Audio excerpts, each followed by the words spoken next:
My name is Thea Sahr, and I am the Director of Programs at DiscoverE. We are the folks that are responsible for programs you know and love, Engineers Week, which is coming up in just 2 weeks, February 21st to the 27th. And this is the 65th anniversary of Engineers Week. It started 65 years ago as a way to recognize and celebrate the accomplishments of engineers, and over the years has grown to a signature event to not only celebrate what engineers are doing to make the world a better place, but also as the call to action to engage the engineering and technology community to go out and do hands-on activities with students, K through 12 students, to encourage the next generation of engineers. And today we'll be talking about all kinds of things, activities that you can do during Engineers Week. So the next event that you might know, or you might not know actually, because Global Day of the Engineer is a brand new program. We launched it in celebration of our 65th anniversary. And what we really want to say is engineering is a global pursuit now, and we would love to celebrate that internationally and bring the international community together. There's Engineers Week Ireland and Engineers Week Australia, even Engineers Week Africa, but they all happen at different times of year. So what would happen if we came together on one day, February 24th this year, and said, hey everyone, it is Global Day of the Engineer. And one easy thing you can do if you want to participate, or if this strikes your fancy, is to share on social media, hashtag Global Engineer, a local engineering feat, something that you've worked on or something that you've always admired on February 24th on either Twitter or on Facebook. And we'd love for you to join us in that endeavor. And celebrating its 15th anniversary this year is Introduce a Girl to Engineering Day. And this is an opportunity for us to encourage young women to become engineers. And this year's campaign is all around showing role models that the work that they do matters and changes lives. So we are asking folks to sign up to be Girl Day role models at discovere.org, and we'll send you tips and activities and ideas on ways that you can make a difference in a young girl's life. So those are some of the upcoming things. And if anyone has any questions, they can type it into the question box, and I'll be periodically checking those as we go along. So some people say, hey, is doing outreach, whether it's one visit to a classroom or volunteering at a local event, does that make a difference? And it does. And here's one of your very own colleagues, Christy, is actually on the webinar right now. And when she was a young girl, she attended a Girl Scout event where Bonnie Dunbar was a speaker. And Christy, I'm not going to embarrass you too much, but Christy got a signed autographed picture from Bonnie, went home, hung it on her wall, and it was that moment that sort of sparked for her the notion that she too could be an engineer. And now she is a colleague and an engineer right at Northrop Grumman. So, you never know where you're going to be, who you're going to talk to, and what point in their life they're at where they're open to considering engineering and starting to pursue it. So one-time events, being a long-term mentor, all of it adds up, and it encourages young people to participate and to consider engineering. So how do you go about being an effective volunteer? Well, at DiscoverE, we have a formula. Positive engineering messages plus hands-on activities equals a successful outreach experience. So we're going to spend the next 20 minutes or so going through just how you do this. What are positive engineering messages? How do you do hands-on activities? And how does that all add up to a successful outreach experience? And all of this are easy things you can do right away, during Engineers Week and beyond. So here's some messages. Let me see. I hope that they aren't being blocked by that pesky control panel. But the National Academy of Engineering tested a variety of messages a number of years ago, and these were the top 3 messages that made a difference to young people, boys and girls. It was a national sample. So engineering is creative. That's the first message. The second message is engineering is all about teamwork. How many of you just work by yourselves all day long? Everything is about teamwork, but there's a misguided notion that engineers sit in their cubicles all day doing math problems, when it's really much more engaging and about teamwork. And the third message, engineering makes a difference in the world. So these three messages all can add up into a new definition of what it means to be an engineer. And here's the definition that we use at DiscoverE. Engineers are changing the world all the time. They dream up creative, practical solutions and work with other smart, inspiring people to invent, design, and create things that matter. And you can see in that very short, I think 20 to 22 word definition, we have in there creative, we have the creativity part in there, we have the teamwork in there, and we have the making difference, making things that matter. And that's a definition that we hope that you'll start to adopt and use when you start talking to young people about what an engineer is. And if this is a message that you're writing, furiously scribbling down, don't worry about it. It is on the DiscoverE website, and these slides will be available afterwards. If anyone wants them, I'm happy to send them to you. All right. So the second part of the formula is the hands-on activities portion. And this is where you're combining the messages with the hands-on activities. And for a long time, we were just doing hands-on activities with students. Then we learned about the messages, and we weren't putting the two together. And when I was at WGBH working on Design Squad, the first year that we evaluated our outreach efforts, it came to be that just simply doing the hands-on activities got kids excited about the hands-on activities, but it didn't do anything to help them understand what engineering was. And we had to take a step back and look at all of our resources that we were developing and realized we hadn't incorporated those messages about creativity, about teamwork, and about making a difference into the activities. And once we started to add that layer on top of doing the hands-on activities, kids' excitement for and understanding of engineering grew exponentially. All right, so how do you do it? You're all saying, how do you do this, Thea?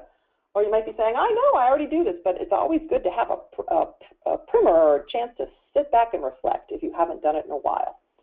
So the first thing is finding a good hands-on activity.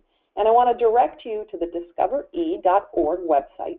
We have over 80 hands-on activities, and you can filter by such things. There's a little filter button right here. I don't know if you guys can see my arrow or not. But there's a little filter button there. You can filter by time, you can filter by age, you can filter by discipline. I only want to do mechanical engineering activities, and those will be the ones that pop up. There's also a number of videos on our on this website, and also links to other websites with other great resources. And just so you know, over the next several months, we are going to be adding about 50 new activities to the DiscoverE.org website. So if you don't find an activity that you like now, or you're thinking, gosh, I wish they had more, well, we will have more by early next fall, but right now there's a slew of great activities on there. I'm just going to check and see if we have any questions. Doesn't look like we have any questions yet, but if you want, you can just type them in the question box and I will answer them as we go.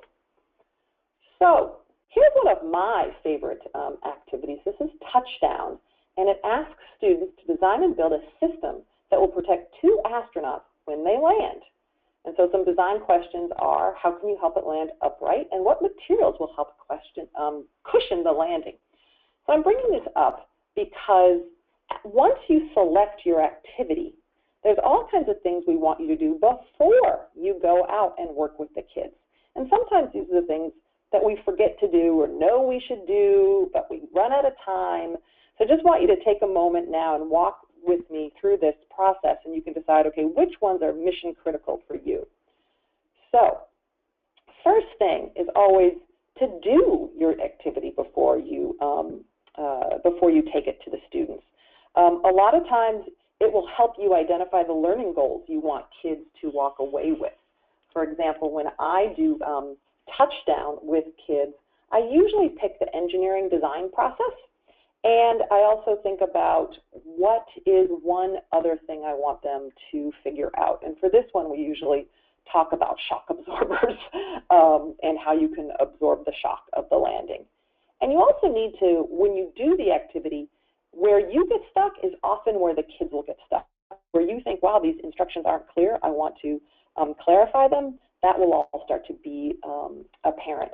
And so for touchdown again, where we found that kids get stuck is they want to tape the cup. They decide that they're going to make this cup right here, the capsule for their astronauts, and then they tape it shut. And so we have to say, well, wait a second, if you tape it shut, once it lands, there's no way for the astronauts to get out. So really trying to figure out where they're going to get stuck and what's confusing about the directions themselves. So also, as you're getting ready to lead, ask yourself, how can this activity reinforce the messages of teamwork, creativity, and making a difference? And what connections can you make from the activity to the real world or your area of engineering? And so I think all of you can see kind of some easy connections to touchdown and some of the work that Northrop Grumman does. Or you can think about other activities and your specific interests or areas of expertise. And some people say, well, I can't find an activity that directly links to my work. And you don't always have to do that. It can be an activity that links to your company's work or links to the broader discipline, whether you're a mechanical engineer or an electrical engineer or a computer science engineer. You can make those links, but actually having it linked to the real world is really important for the kids so they can kind of see the difference and see the messages right away. So another set of tips before you go is gather all the materials and supplies the kids will need. Oftentimes, when you go into a classroom or you go into an after-school program, we sometimes assume that they'll have all the activities we need, but this isn't the case. The teachers and the after-school leaders really appreciate if you walk in with everything you're going to need for your presentation, all the way down to the scissors and the giveaways and the tape and the newspaper. You know, they may have scissors to supplement, but they might not have everything that you need. You also want to confirm how many children you'll have in your group with the teacher or the leader that you're working with or have been assigned to. And always make sure you have extra materials on hand. You know, you might be able to do touchdown with 2 marshmallows per student, but sometimes those marshmallows get eaten. Or you might want to say, you can eat 1 marshmallow, you can eat 1 astronaut, but you need to leave 2 left for the actual activity. So think about what the students might do with those materials and always have some extras. So when you arrive, setting the tone, you want to briefly introduce yourself and talk briefly about your job, but really weave in those messages.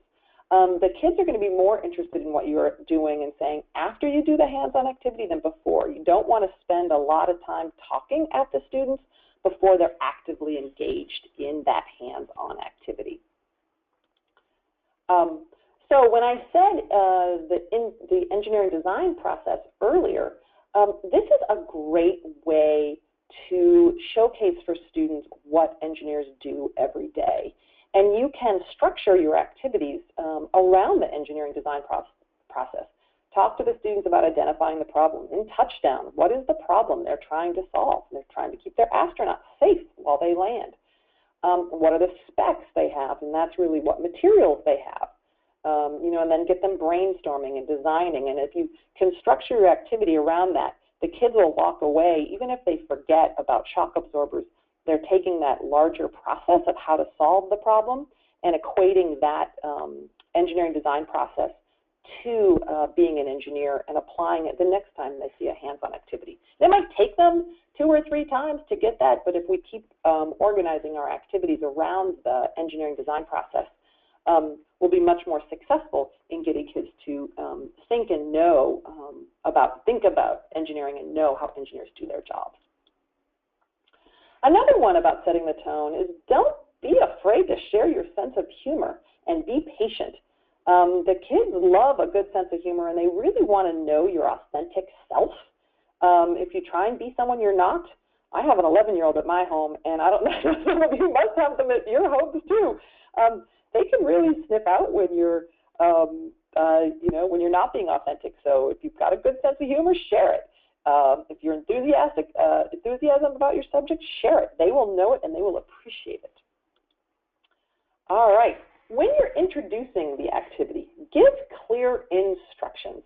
You might know that there's lots of different learners out there, and you want to think about how can you give the instructions in multiple ways. Can you give them verbally? Can you write them down on the board? Do you have a handout? Different kids learn different ways. Some kids will just watch their neighbor do it, and that's okay if that's why they need the instructions. And if you have to repeat the instructions a couple times, that's okay too. It's not that the kids aren't paying attention, it's that they're learning in different ways and thinking about the activity in different ways. All right, so when you're introducing the activity, you also want to break the kids into teams. And this can get a little tricky. We recommend talking to the teacher or the leader about this. Oftentimes, it's better for him or her to break your students into teams rather than you. But if they're not prepared to do that for you, I find a simple, 1, 2, 1, 2, or 1, 2, 3, 4, 5, just numerically break the kids into teams, or let the kids break themselves into teams. There's a lot of politics that are going on in those classrooms and those after schools. And if you inadvertently put two kids together who don't want to be working together, that can color their experience. So like I said, let either the teacher do it or let the students do it, or if you want to do the, the count-off method, that works too.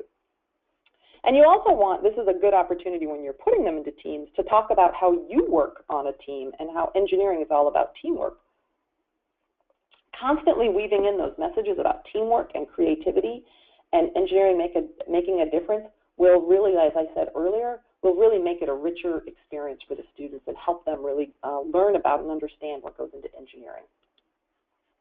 All right, and here is the golden rule of hands-on activities with students. Pass out the materials only when you're ready for the kids to use them. And if you're doing a training for adults, this also pertains to adults.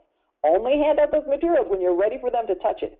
If you keep it in a pile on the center of the desk, the students will grab it, the adults will grab it, and you will have mayhem on your hands. Or sometimes if you put out paper, a paper airplane will come sailing past you. Don't say I didn't warn you. All right. As the kids are doing the activities, it is a great idea to be walking around the room and asking leading questions. Rather than telling them what to do, think about questions that start with where and why or how might you. Ask them to describe what they're doing.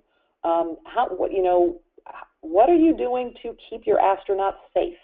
What are you doing to absorb the shock of the landing or to keep the lander upright with your touchdown? Why do you think that's happening? Why do you think your lander is falling on its side? Or where might you put the shock absorber? So really open-ended questions. They're going to ask you to tell them what to do. Some of the kids will be like, just show me what to do. But if you keep to your open-ended questions, leading questions, the where's, the how's, the why's, the what's going on, that will do you a world of good. All right. Now, the next thing to know is extension ideas. There are kids who are every kid in that room is going to be doing the activity at a different pace and a different speed. So you want to make sure for the kids who race through your activity, you have ways to keep them engaged and ramping up the activity. That's why it's always good to look for design challenges, those challenges that are easy for you to add an element.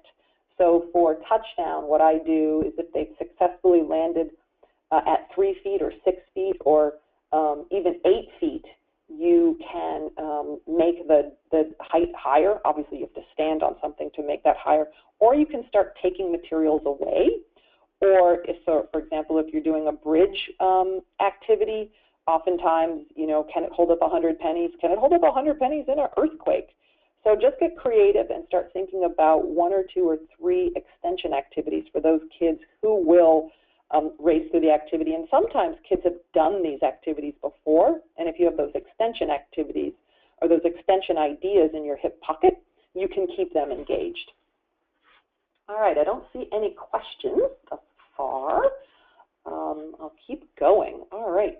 So another thing is to make sure you leave time at the end to both clean up for the former Girl Scouts in the room. You know, always leave a place cleaner than you found it. But also to summarize and reflect on the results.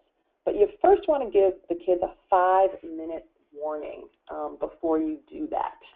And some ideas for how to share and you know, kind of connect back to the big idea. If there's enough space in where you are, it's good to move the kids from where they've been building to a new space. So if there's a rug and you can move the kids onto a rug, that's for young kids.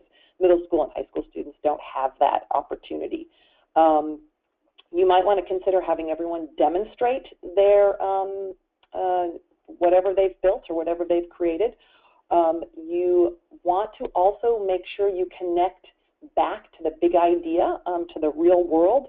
How is this connected to the real world? And if the kids are having trouble articulating it, that's why you've done that pre-thinking, so you can share that with them. And a good question is to ask, what do you know now that you didn't know before the activity? And so get them to start sharing and talking. And you don't want to put any kids on the spot. You know, you're a guest speaker, so if kids aren't raising their hands, there'll always be the kids who want to talk, and you can let them talk and share. But don't call on the kids who are looking down and don't want to share, because you don't want to put them on the spot. That's their teacher's job to do that for them during the course of the year or the after school. But by the end, generally, you have everyone kind of jumping out of their seats wanting to show you these. And what's great about these hands-on activities is you'll oftentimes get the kids who don't talk in class who are coming up with the best designs and kind of showing the teacher they have some other stuff up their sleeve. All right. So the formula, the positive engineering messages of teamwork, of creativity, of making a difference, coupling those with a hands-on activity that you can make a connection back to a real-world application will be a successful outreach experience for you. So I covered a lot of ground in just 30 minutes. And like I said, this is being recorded. So if anyone wants more information or wants to see it again, it is there. But you can also go to the DiscoverE website. We have more trainings like this. If you go to discovere.org and go to our volunteers and educators section, there's a self-guided training on just effective messages that goes into much more detail about those 3 messages and how to effectively talk to kids about engineering. The leading hands-on activity training is there. I adapted this training from that, but if you want to go through there, it has a few more tips and resources.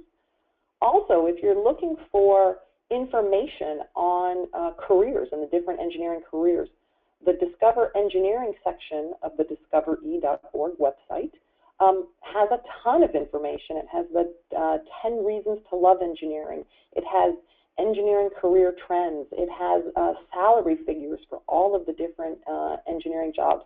Kids will be asking you, a very common question we hear from kids is, how much money do engineers make? And you can look that up, you know, quickly.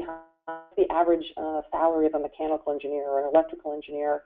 And IEEE also just came out with a new survey of salaries. If you Google IEEE engineering salary surveys, you will get a really nice slideshow of the different salaries. And we're, in fact, going to update our salary information. Or you may be saying, well, I'm not going to do hands-on activities with students. In fact, I just want to do, I've been called in to do a presentation to high school students about what do engineering careers look like. Well, we got you covered there, too. we have Inspire Innovation, Discover Engineering Careers presentation. It's a PowerPoint you can download, again, from discovere.org/engineers and educators. And you can download, that's in the Career Counselor section of that training. You can download that, and there's videos in there, and there are descriptions of different engineering jobs and engineering disciplines, and students will meet young folks, I sound really old when I say young folks, they'll meet engineering undergraduates who are talking about why they chose to pursue engineering. And that is completely up to you to change, keep what you want and throw away what you don't want. It's a completely customizable PowerPoint that you can use. Okay, and Carleen asked if I can go to the website. I can, Carleen. I can easily do that. Let me just pull it up real quick so everyone can see it. I will do it over here. Why don't, Carleen, if you want to talk about the Corporate Citizenship Organization, and I'll pull that up, and then I can come back to show people where they can find this stuff on the website. Sure, thanks, Thea. Just I wanted to take a second to thank all of you for taking time out of your day to participate in this webinar. I know if you're on the West Coast, you gave up part of your lunch, and from the East Coast, you're probably trying to wrap up your day and head home. I wanted to take a moment to introduce you to the Corporate Citizenship Organization. So if you are going out during National Engineers Week, or any other time for that matter, to do presentations with classrooms, please connect with the Corporate Citizenship Manager for your region, or if you know you are located in El Segundo, for example, you may want to pick up the phone and call Laura Kirkpatrick. Let them know you're going out into the classroom and ask about materials to support your resources. Now, at every single Northrop Grumman site, we don't have a person or maybe resources in that particular community, but at all the major operating locations, we do have someone there. Thea, if you could go to the next slide. It'll be a map that has where everybody's located, so you can see kind of where you are and where the folks might be. I'll just do one caution in San Diego. Annie Lieberman is new to our team. She actually will be here next Monday.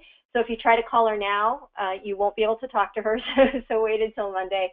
And Deanna Belmondo in the DC, Virginia region, who's going to be located in Herndon.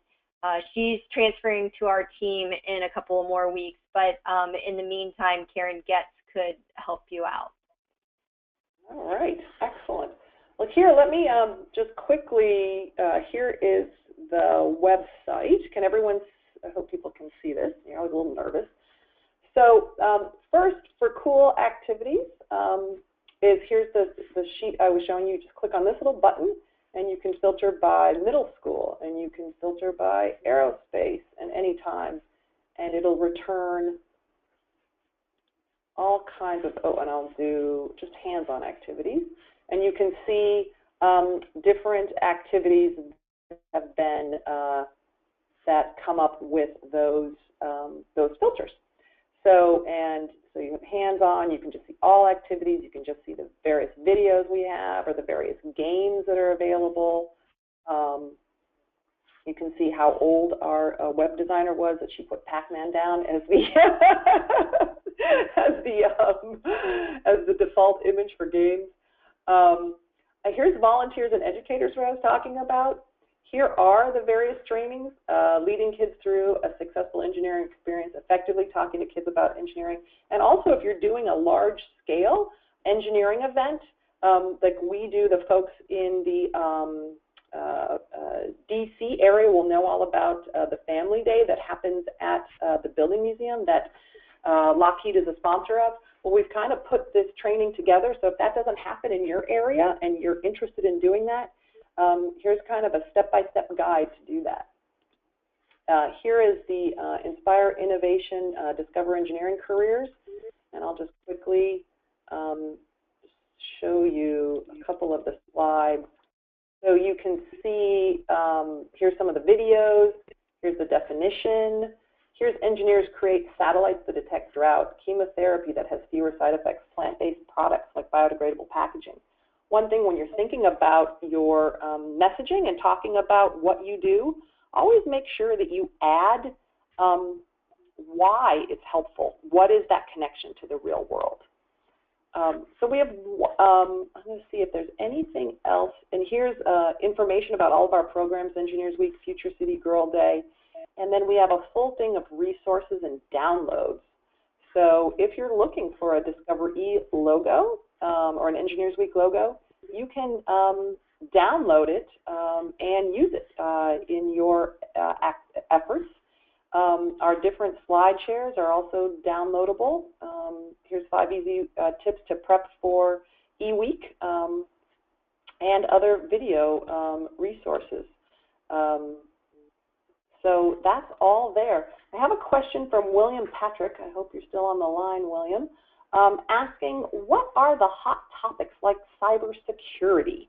And that's a great question.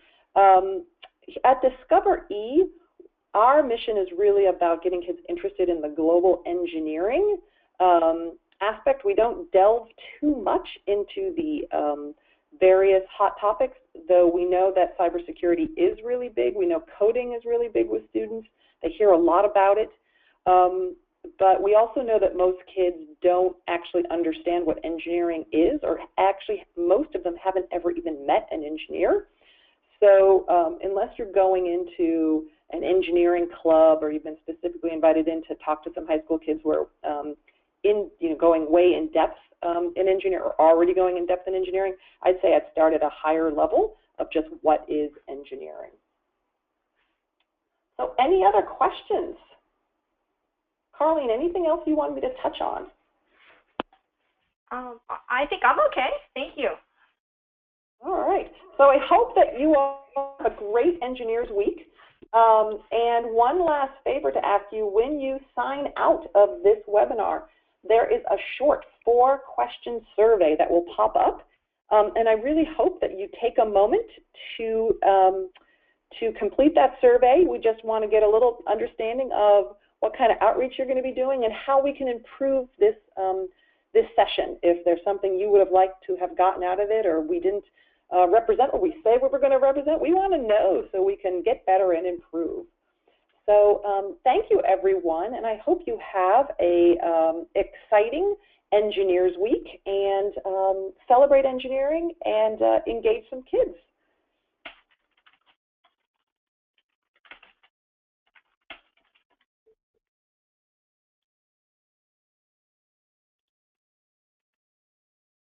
Oh, and Carleen asked if it was possible to send the deck to everyone. Yes, it is. I can easily send it to everyone who registered because we have all of your email addresses. Thank you. All right.